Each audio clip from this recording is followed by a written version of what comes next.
कपड़े धोने वाली बहू। शादी के पहले से ही विभा को कपड़े धोने का बड़ा शौक था।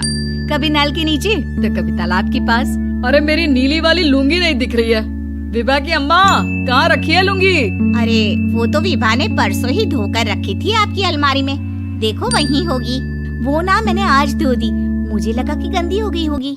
अरे कैसे गंदी हो गई थी? उसे तो मैंने पहना भी नहीं। हे भगवान, इस लड़की के कपड़े धोने की आदत से परेशान हो गया हूँ मैं।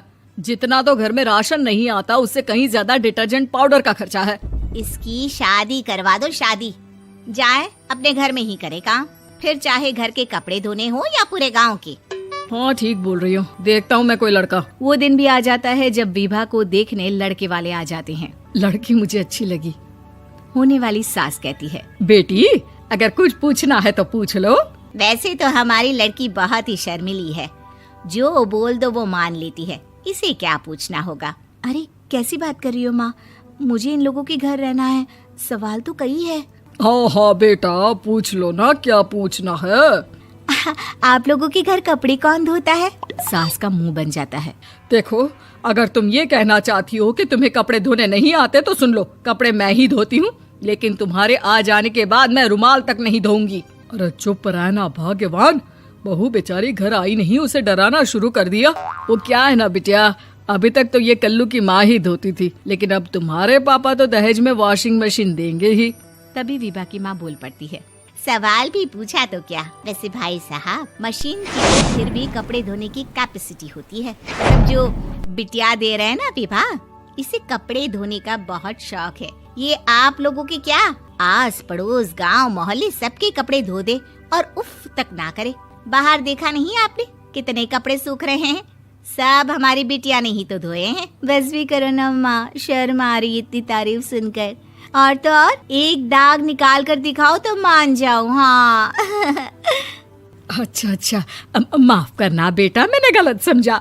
हमें तो रिश्ता बहुत पसंद है। और ऐसे जुड़ जाता है रिश्ता कपड़े धोने का शौक रखने वाली विभा का। उसकी शादी हो जाती है कोयला फैक्ट्री में काम करने वाले कल्लू के साथ। शादी के बाद अचानक विभा चिल्लाती हुई सास के पास आती है। सासू माँ, अरे सासू माँ कहाँ है आप? ये तो धोखा है, धोखा दिया आप लोगों ने मुझे।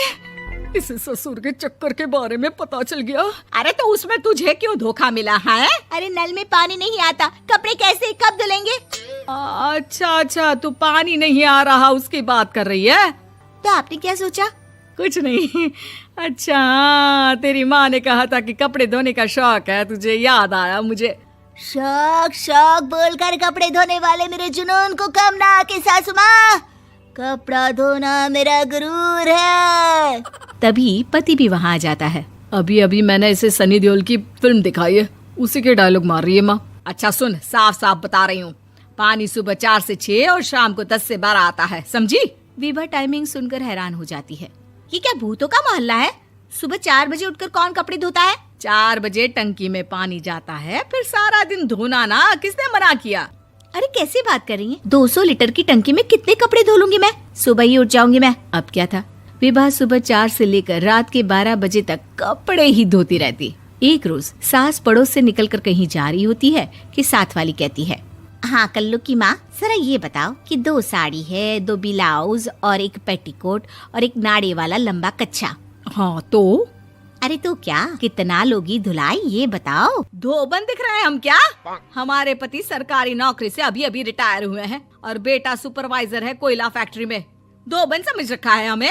हाय रे कल्लू की अम्मा, माफ कर दो, वो तो मोहल्ले में यही सब बता रहे थे कि तुमने बहू को कपड़ा धुलवाने के काम में लगा दिया है। सास को पड़ोसन की बात सुनकर गुस्सा आ जाता है। वो घर पहुंचती है जहां घर के बाहर ही इतने सारे कपड़े सूख रहे होते हैं जितने कि किसी धोबन के घर पर। अरे ओ कल्लू की दुल्हन, बाहर निकल। माँ जी यहीं आ जाओ, बाथरूम में चादर धो रहे हैं हम। अरे अभी हम धोते हैं, तुमको बाहर निकलो। ये आस पड़ोस वाले बोल रहे हैं कि हम बहू से कपड़े धुलवा कर उसे कपड़ा धोने वाली बना दिए हैं। अरे छोड़ो ना माँ जी, किन लोगों की बातों में आती हो? आस पास के लोगों का तो काम ही होता है कि वो किसी तरह सास बहू को लड़ा दे। बहू सारे घर के कपड़े धोती है, ये क्या कम है? बोलिए। सास को भी लग जाता है कि वो बहू का ये सनकीपन नहीं छुड़वा सकती, इससे अच्छा है कि खुद ही चुप हो जाए। एक रोज सास और बहू मंदिर जाते हैं, जहाँ सास की साड़ी वहाँ खड़ी भीख मांगने वाली से मिलती है। माँ जी क्या बात है, आपकी साड़ी उस भिखारन से कितनी मिल रही है ना? हाँ हाँ देखो तो, दोनों की साड़ी मिल रही है। क्या बात है कल्लू की अम्मा, तुम खुद को तो अफसर की बीवी बताती हो और ऐसी सिंपल सी प्लेन साड़ी पहनकर घूमती हो। सिंपल और प्लेन नहीं है ये साड़ी। तो क्या सोने के धागे से फूल बने हैं? कुछ भी सासू माँ, कुछ भी। हाँ बने थे इस साड़ी में सोने के धागे से फूल। मेरे पति लेकर आए थे मद्रास से स्पेशली मेरे लिए 10,000 की। ताहे भाई साहब इस भिखारन के लिए भी सेम टू सेम साड़ी लेकर आए होंगे 10,000 की।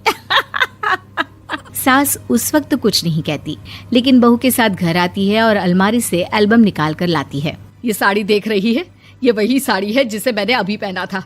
इस साड़ी में ये जो चमकदार फूल दिख रहे हैं ना, ये सोने के धागों से काढ़े गए हैं। लेकिन तू लोकल वॉशिंग मशीन ब्रश से घिस घिस कर सारे फूलों को निकाल कर साड़ी प्लेन कर दी।